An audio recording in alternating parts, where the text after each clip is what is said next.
तो कैसे हैं आप लोग। आशा करता हूँ बहुत अच्छी होंगे, घर पे होंगे और स्वस्थ होंगे। तो आज से हम लोग क्वेश्चन बैंक को सॉल्व करेंगे, क्योंकि हर साल क्वेश्चन बैंक से ढेरों सारा क्वेश्चन बोर्ड एग्जाम में रिपीट कर दिया जाता है। और इस साल ऐसी ही खबर आ रही है कि इस बार बोर्ड एग्जाम में ज़्यादातर क्वेश्चन वो क्वेश्चन बैंक से ही रहेगा। तो इसीलिए हम लोग जो है हिंदी और इंग्लिश दोनों सब्जेक्ट का क्वेश्चन बैंक देखेंगे। और हिंदी का आज 10 बजे आपको वीडियो जैसो मिल जाएगा, वो क्वेश्चन बैंक का होगा। तो चलिए हम लोग जो देखना शुरू करते हैं, पहले क्वेश्चन को सॉल्व करते हैं। और आज की इस वीडियो में हम लोग 2018 के क्वेश्चन को देखने वाले हैं, क्योंकि आपका जो पैटर्न चेंज हुआ है इंग्लिश और हिंदी का, वो 2018 से ऑब्जेक्टिव किया गया है। अन्यथा 2017 तक सब्जेक्टिव क्वेश्चन ही पूछा जाता था, तो उनको देख करके कोई फायदा नहीं होगा। तो 2018 से चलिए क्वेश्चन को शुरू करते हैं और बढ़ते हैं पहले क्वेश्चन की तरफ और देखते हैं पहला क्वेश्चन क्या है। तो पहला क्वेश्चन कह रहा है, why do you tell a lie. अब इसको जो चूज करना है वो पैसिव वॉइस का पैसिव वॉइस में बदलना है। यहाँ पे चार ऑप्शन दिया हुआ है। Why a lie is told by you, why is lie be told by you, why is a lie told by you and why is a lie being told by you. तो मैं आप लोग को जो grammar section का जो series चल रहा था स्पेशल ट्रिक्स का, उसमें आपको बता चुका हूं कि अगर किसी भी सेंटेंस में V1 या V5 देखने को मिले तो आपको is am are plus V3 का सिलेक्शन करना है। Is am are plus V3 आप सब में देखेंगे तो इज एम आर का यूज जो किया गया हुआ है, तो सबसे पहले डी को हटा दीजिए, क्योंकि डी में यहाँ पे क्या यूज किया गया हुआ, बीइंग। बी को भी हटा दीजिए, क्योंकि बी में यहां पे यूज हुआ बीइंग। मैं आपको बोला हूं कि पैसिव वॉइस में हमेशा is am are plus V3 का ही सिलेक्शन करेंगे। Is am are plus V3 का सिलेक्शन होगा अगर भर मेरा V1 या V5 है। तो या तो आंसर ए हो सकता है या तो बी हो सकता है, लेकिन यहां पे सही आंसर सी होगा। कि नहीं, बी और डी तो ऐसा ही गलत हो गया, सही आंसर सी होगा। अब सही आंसर सी क्यों होगा, क्योंकि क्वेश्चन के बाद हमेशा डब्ल्यू क्वेश्चन के बाद हेल्पिंग वर्ब का यूज किया जाता है, और यहाँ पे जो वाई है, वाई के बाद हेल्पिंग वर्ब इसका यूज किया गया हुआ है। चलिए बढ़ते हैं अगले क्वेश्चन की तरफ। अगला क्वेश्चन कह रहा है, we are taught grammar by mister Sinha. अब यहाँ पे भी आपको एक्टिव वॉइस में सिलेक्शन करना है कि एक्टिव वॉइस कौन सा होगा। तो सही आंसर ए हो जाएगा। अभी मैं यही चीज़ आपको बताया हूँ कि अगर पैसिव वॉइस में is am are plus V3 रहे तो एक्टिव में क्या हो जाएगा, V1 या V5। तो सही आंसर यहाँ पे ए हो जाएगा। मिस्टर सिन्हा टीचेज अस ग्रामर। चलिए अगले क्वेश्चन की तरफ बढ़ते हैं। अगला क्वेश्चन कह रहा है, डैश हियर सिंस मॉर्निंग। ये भी आप लोग को मैट्रिक्स में बता चुका हूँ, इसीलिए अगर आप लोग ग्रामर का वो ट्रिक्स नहीं देखे हैं जिसमें मैं वॉइस नरेशन साथ में टेंस इन सब के ट्रिक्स को मैं बताया हूं, तो उस वीडियो को आप लोग जरूर देख लें। I dash here since morning. तो यहां पे क्या हो जाएगा, I have been waiting here since morning. मैं आप लोग को बताया था कि अगर किसी भी सेंटेंस में सिंस या फोर प्लस टाइम देखने को मिल जाए, सिंस या फोर प्लस टाइम देखने को मिल जाए, तो हम लोग को जो खाली स्थान में भरना है वो हैज़ या have plus bin plus V4 या नाउन या एडजेक्टिव, ये चीज़ें भरना है। तो यहाँ पे आप लोग देख पा रहे होंगे सिंस या फोर लगा हुआ है, तो यहाँ पे सही आंसर क्या हो जाएगा, हैव बीन वेटिंग हो जाएगा। अगला क्वेश्चन कह रहा है, you have been riding non stop for hours, you dash be very tired. अब यहाँ पे मॉडल वर्ब सिलेक्शन करने को पूछ रहा है। कह रहा है कि आप बहुत देर से गाड़ी चला रहे हो, राइडिंग कर रहे हो, आप ज़रूर थक गए होगे, you dash be very tired. तो यहाँ पे सही आंसर क्या हो जाएगा, ए हो जाएगा। You must be very tired, आप जरूर थक गए होंगे, सही आंसर ए हो जाएगा। अगला क्वेश्चन है, she ran out of the room, she was screaming. अब यहाँ पे कॉम्बिनेशन का सिलेक्शन करना है, जो दो सेंटेंस है दोनों को एक जो है सो करना है। तो यहाँ पे क्या कह रहा है, she ran out of the room, वह रूम से चली गई, शी वॉज क्राइंग स्क्रीमिंग, यानी कि वह चिल्लाते हुए रूम से बाहर गई। तो अब यहाँ पे देखेंगे तो सी और डी तो बी तो होगा नहीं, क्योंकि यहाँ पे हैड आ चुका है और यहाँ पे जो सो रन आउट आ चुका है, लेकिन ऊपर में रैन आउट है। तो अब यहाँ पे अगर ए भी देखेंगे तो ए भी नहीं होगा, क्योंकि रेन टू का यूज कर दिया गया, यानी कि यहाँ पे सही आंसर डी हो जाएगा। She ran out of the room screaming, यानी कि वह रूम से चिल्लाते हुए बाहर चली गई। अगला क्वेश्चन है, dash you mind standing up for a moment. यहाँ पे भी आपको मॉडल वर्ब का सिलेक्शन करना है। तो सही आंसर वुड हो जाएगा। और ये बातें याद ही रखना है कि अगर आपको माइंड रहेगा और माइंड से बहुत ज़्यादा क्वेश्चन पूछा जाता है, अगर माइंड रहेगा और मॉडल वर्ब का सिलेक्शन करना रहेगा तो आप लोग को वुड पे टिक लगा देना है। और अगर वुड माइंड दिया हुआ रहेगा, वर्ब फॉर्म का सिलेक्शन करना है तो आपको V4 पे टिक लगाना है। और ये दोनों तरीके से क्वेश्चन हर साल पूछा ही जाता है। अगला क्वेश्चन है I dash interested in metaphysics. तो यहाँ पे सही आंसर हो जाएगा I have always been. I have always been यानी कि सही आंसर बी हो जाएगा। चलिए अगला क्वेश्चन है he said dash, he said comma invert comma I have got a toothache. अब यहाँ पे जो है सो आपको नरेशन का सिलेक्शन करना है। तो यहाँ पे देखिए ये आपको ये असर्टिव सेंटेंस में, और असर्टिव सेंटेंस में आप लोग को बताया था कि दैट का जो सो यूज़ करना है इनवर्ट कॉमा के बदले में। तो यहाँ पे तो ए ऐसा ही गलत हो जाएगा क्योंकि इनवर्ट कॉमा के बदले में ए का यूज़ नहीं किया गया हुआ है। बी भी यहाँ पे गलत हो जाएगा क्योंकि बी में भी इनवर्ट कॉमा का यूज़ नहीं किया गया हुआ है। तो अब आंसर या तो सी होगा या तो डी होगा। अब यहाँ पे सही आंसर अगर देखेंगे तो सही आंसर यहाँ पे क्या हो जाएगा, सी हो जाएगा। क्योंकि मैं आप लोग को बताया था कि हैव को हम लोग जो चेंज करते हैं वो हैड में चेंज करते हैं, यानी कि सही आंसर यहाँ पे सी हो जाएगा। चलिए अगला क्वेश्चन कह रहा है शी थैंक्ड मी। इसको भी आपको नरेशन है, डायरेक्ट नरेशन सिलेक्शन करना है। तो सही आंसर क्या हो जाएगा, she said to me thank you, यानी कि डी हो जाएगा। My brother did not dash her. अब यहाँ पे डिड नॉट आ चुका है तो ये बातें आपको याद रखना है कि डू या डज या डिड के बाद हमेशा वर्ब फॉर्म जो आता है वो V1 आता है। तो सही आंसर यहाँ पे क्या हो जाएगा, सी हो जाएगा, चूज हो जाएगा। अगला क्वेश्चन कह रहा है dash a very high speed is dangerous. Meaningful explanation है, एक्सप्रेशन है। अब यहाँ पे क्या सिलेक्शन होगा, तो देखिए इसका ऑप्शन ही जो है ना गलत दिए हुआ है। शायद क्वेश्चन बैंक में बहुत ज़्यादा गलतियां दी हुई रहती है। यहाँ पे होगा ड्राइविंग कार है कि नहीं, ड्राइविंग कार कर करके ऑप्शन दिए हुआ है, ड्राइविंग ड्रॉविन। तो यहाँ पे सही आंसर हो जाएगा driving car eight a very high speed is dangerous. चलिए अगले क्वेश्चन की तरफ बढ़ते हैं। अगला क्वेश्चन कह रहा है C dash 6 books on Indian mythology. तो वह इंडियन मैथोलॉजी पे 6 किताब लिखी है। तो शी के साथ आप सबको मैं बता चुका था और ट्रिक्स में कि हैज़ का यूज़ करते हैं, यानी कि सही आंसर बी हो जाएगा। शी डैश 6 बुक्स यानी कि she has written 6 books on Indian mythology, सही आंसर बी हो जाएगा। This material is different dash that, यानी क्या हो जाएगा, this material is different from that, यानी कि सही आंसर डी हो जाएगा। He climbed dash the ladder. तो सही आंसर क्या हो जाएगा, he climbed on the ladder. चलिए अगले क्वेश्चन की तरफ बढ़ते हैं। He has been absent dash Monday. तो वही चीज़ें आ गई जो अभी मैं कुछ देर पहले बताया था कि अगर ही हैज़ बीन आ चुका है, यहाँ पे एबसेंट जो है वो नाउन आ चुका है।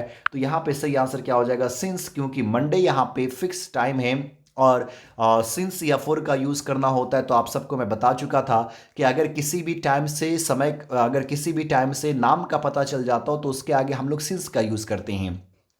एग्जाम्पल तौर पे अगर हम लोग बोलते हैं 2 मंथ्स, तो यहाँ पे 2 महीना ये समय तो है लेकिन समय का नाम नहीं है, तो इसके आगे हम लोग फॉर का यूज़ करेंगे। लेकिन यहीं पे अगर हम लोग बोल देते हैं फरवरी बोल देते हैं तो यहाँ पे हम लोग किसका यूज़ करेंगे, सिंस का यूज़ करेंगे। अगर इसी तरह से हम लोग बोल देते 2010, तो ये समय का नाम है, तो समय का नाम है तो किसका यूज़ करेंगे, सिंस का यूज़ करेंगे। लेकिन यहीं पे बोल देंगे क्या चीज़ 2 ईयर्स, तो ये समय तो है लेकिन समय का नाम नहीं है तो फॉर का यूज़ करेंगे। तो इसलिए यहाँ पे ये फिक्स टाइम है, यानी कि सही आंसर ए हो जाएगा, सिंस हो जाएगा। अगला क्वेश्चन कह रहा है चूज दी करेक्ट सेंटेंस, सही सेंटेंस का चुनाव करना है। तो यहाँ पे सही आंसर जो है सो डी हो जाएगा। Sid has played tennis as good as his brother. ये नहीं, एज गुड एज, यहाँ पे सही आंसर सी होगा। Sid can play tennis as good as his brother. चलिए तो सही आंसर सी हो जाएगा, Sid can play tennis as well as his brother. अगला क्वेश्चन है, यहाँ पे भी सही सेंटेंस का जो है सो चुनाव करना है। तो सही सेंटेंस यहाँ पे हो जाएगा this was a surely, this was. तो यहाँ पे अगर ऑप्शन देखेंगे that was sure a mistake, this was a sure mistake, that may be surely a mistake, that was surely a mistake. तो यहाँ पे सही आंसर डी हो जाएगा, that was surely a mistake, यानी कि डी होगा। अगला क्वेश्चन है, he dash if we had taken our food. यहाँ पे बेस्ट ऑप्शन का सिलेक्शन करना है। तो मैं आप लोग को बता चुका हूं कि अगर एक साइड हैड प्लस V3 रहेगा तो एक साइड आप लोग को V2 का यूज करना है। तो क्या हो जाएगा, he asked if we had taken our food, यानी कि सही आंसर ए हो जाएगा। अगला क्वेश्चन है question number 20, all depends on dash the examination, all depends on his passing the examination, सही आंसर सी हो जाएगा। अगला क्वेश्चन है question number 21, dash you dash not go to attend the meeting. चलिए तो इसका सही आंसर क्या हो जाएगा, you need not go to attend the meeting, आपको मीटिंग में शामिल होने की जरूरत नहीं है। सही आंसर जो है सो बी हो जाएगा। अगला क्वेश्चन कह रहा है, when Radha dash back she will sleep. अब यहाँ पे ये भी ट्रिक्स मैं आप लोग को बता चुका हूं कि अगर एक साथ अगर शैल विल रहेगा तो दूसरे साइड आपको जो है V1 या V5 का यूज करना है, और अगर V1 या V5 दिया हुआ रहेगा तो शैल विल गायब कर देगा, अगर शैल विल दिया हुआ है तो V1 या V5 गायब कर देगा। तो यहाँ पे शैल विल दिए हुआ है और V1 या V5 गायब किया हुआ, और यहाँ पे राधा है तो राधा के साथ हम लोग V5 का यूज करते हैं। तो सही आंसर बी हो जाएगा, when Radha comes back she will sleep, यानी कि सही आंसर बी हो जाएगा। Would you mind dash to my house please. अभी मैं कुछ देर पहले ही ऊपर में क्वेश्चन बताया था कि ये माइंड वाले सेंटेंस से वर्ड से बहुत ज़्यादा क्वेश्चन पूछा जाता है। तो यहाँ पे क्या हो जाएगा, would you mind coming to my house please, सही आंसर जो सो डी हो जाएगा। चलिए अगले क्वेश्चन की तरफ बढ़ते हैं। अगला क्वेश्चन कह रहा है, she is dash most beautiful girl. अब ये मोस्ट सुपरलेटिव डिग्री है और सुपरलेटिव डिग्री के आगे किसका हम लोग यूज करते हैं, द का यूज करते हैं, यानी कि सही आंसर सी हो जाएगा। My sister dash a dress for her birthday last week. यहाँ पे लास्ट आ चुका है यानी कि V2 का सिलेक्शन करना है। तो बाय का V2 क्या होता है, बाउट होता है, सही आंसर जो सो डी हो जाएगा।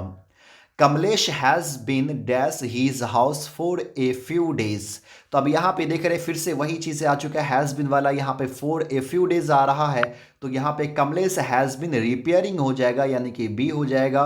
यहाँ पे V4 का आपको यूज करना था, तो सही आंसर बी हो जाएगा। अगला क्वेश्चन है, Sita fail dash the rickshaw. तो सही आंसर क्या हो जाएगा, Sita fell from the rickshaw, सही आंसर जो है सो ए हो जाएगा। चलिए बढ़ते हैं अगले क्वेश्चन की तरफ और अगला क्वेश्चन देखते हैं, you can do it dash. अब यहाँ पे योर सेल्फ है, हिम सेल्फ है, हर सेल्फ है, तो यहाँ पे यू है ना, तो क्या हो जाएगा, योर सेल्फ हो जाएगा, यानी कि ए हो जाएगा।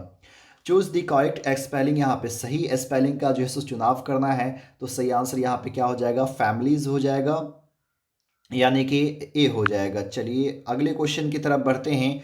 अगला क्वेश्चन कह रहा है, व्हाट टाइम डज द बस डैश सेंट्रल लंदन। तो यहाँ पे जो है सो आपको पूछ रहा है live to, live for, live at और लिव इन, यानी कि अगर देखेंगे तो प्रीपोजिशन का यहाँ पे सिलेक्शन करना है। तो क्या हो जाएगा, what time does the bus leave for central London, सही आंसर बी हो जाएगा। अगला क्वेश्चन है, there is a house now far away where once I received loved is from the poem. ये लाइन कहाँ से लिया गया हुआ, तो ये लाइन जो है सो माई ग्रैंड मदर हाउस से लिया गया हुआ, सही आंसर सी हो जाएगा। अगला क्वेश्चन है, the soldier is dash poem. The soldier कौन सा पोएम है, तो एक बार पोएम है, सही आंसर डी हो जाएगा। कमला दास इज डैश पोइट्रीज, तो ये जो सो इंडियन कवित्री है, सही आंसर बी हो जाएगा। Fire him is composed by, fire him किनके द्वारा लिखी गई है, तो फायर हिम KKN दारूवाला के द्वारा, सही आंसर जो है वो हो जाएगा बी हो जाएगा। I celebrate myself and sing myself is written by, तो ये वाल्ट विटमैन के द्वारा लिखा गया हुआ है, सॉन्ग ऑफ माई सेल्फ से ये लाइन है, ए हो जाएगा। The word drama comes from A dash word, तो सही आंसर जो है सो ग्रीक हो जाएगा, ग्रीक से जो है सो ड्रामा वर्ड लिया गया हुआ है। The snake looked at the poet dash, तो वैगली देखते हैं, यानी कि साफ तौर पे नहीं देखते हैं, सही आंसर डी हो जाएगा। क्वेश्चन नंबर 38 कह रहा है, the speaker in the fire him belongs to dash religion. तो आप सबको मालूम है कि जो KKN दारूवाला हैं, जो फायर हिम लिखे हैं, वो जोरोस्ट्रियन धर्म से बिलोंग करते हैं, यानी कि पारसी धर्म से बिलोंग करते हैं, तो सही आंसर सी हो जाएगा। Macavity is full of dash, तो मैकेविटी पूरी तरह से क्या है, डिसिटफुलनेस है, छल कपट वाली बिल्ली है, सही आंसर डी हो जाएगा। The scholar gipsy has been written by, scholar gipsy किनके द्वारा लिखा गया है, तो मैथ्यू अर्नल्ड के द्वारा हो जाएगा, सही आंसर ए होगा। सेबे was a 12 years old dash boy, तो ये जापानीज बॉय थे, यानी कि बी हो जाएगा। अगला क्वेश्चन है आवर इंसिस्टर्स इंजॉयड डैश रूल, तो हमारे इंसिस्टर जो वो होम रूल को एंजॉय किए, सही आंसर सी होगा। Martin Luther king dislikes dash discrimination, तो डिस्क्रिमिनेशन तो यहाँ पे आप लोग को मैं बताया था, कई बार ये क्वेश्चन को मैं रिपीट कर चुका हूँ कि रेशियल है कि नहीं। मार्टिन लूथर किंग जो है ना वो मानव जाति से जो रिलेटेड जो भेदभाव है उसको पसंद नहीं किया करते थे, तो सही आंसर यहाँ पे डी हो जाएगा। Lomov is a man of dash temperament, Lomov जो मैरिज प्रपोजल है उसमें आप लोग देखेंगे कि लोमोव जो हमेशा नर्वस हो जाता है, तो सही आंसर यहाँ पे डी हो जाएगा।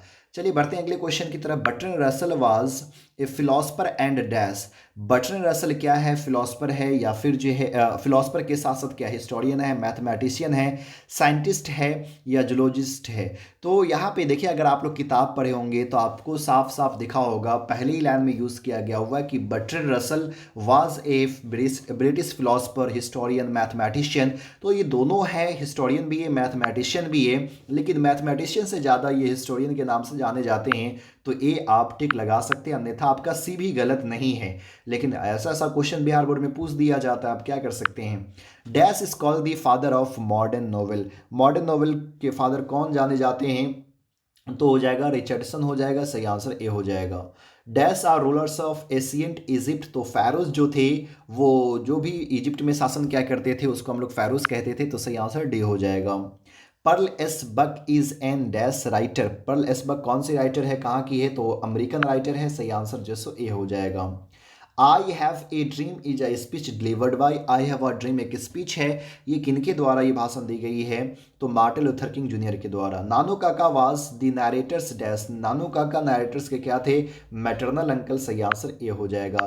तो ये आपका ऑब्जेक्टिव क्वेश्चन है, और 2018 में 85 ऑब्जेक्टिव क्वेश्चन पूछा जाता था, फिर 2019 से क्वेश्चन को जो बढ़ाया गया है 2020 से, और उसके बाद अभी जो है सो इस साल कितना कर दिया है, 100 ऑब्जेक्टिव जो सो कर दिया है। उसके बाद अगर सेक्शन बी में देखेंगे जो 8 नंबर का इससे जो रहता है, तो मैं आप लोग को बता ही चुका हूँ, कोरोना वायरस, उसका आपको जो है सो पीडीएफ में मैं दे चुका हूँ, तो कोरोना वायरस को आप लोग याद कर लीजिए। उसके बाद यहाँ पर जो है सो आपको जो क्वेश्चन नंबर 2 है, तो क्वेश्चन नंबर 2 में यहाँ पे जो है सो 2 दिया हुआ है, लेकिन आपको एक ही एक्सप्लेन करना होता है, जो आगे मैं सब्जेक्टिव को अगले वीडियो में अच्छे से समझाऊंगा, ताकि आप लोग अच्छे से उसको समझ सके और अच्छे से सब्जेक्टिव क्वेश्चन के आंसर को लिख सके।